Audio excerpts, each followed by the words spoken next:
به اسم اسلام به زنها خشونت و نگاه بد و تحقیرآمیز روا داده میشه با مجوز شرعی. نمیدونم از کجا آوردن.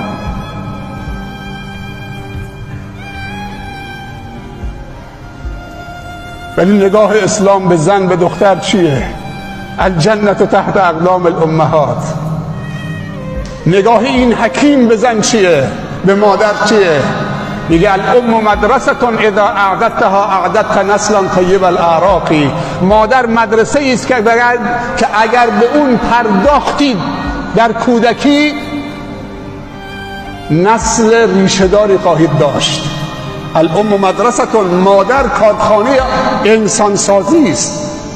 مادر خودش یک مدرسه است. یک دستش گهواره رو تکون میده، یک دستش دنیا رو تکون میده.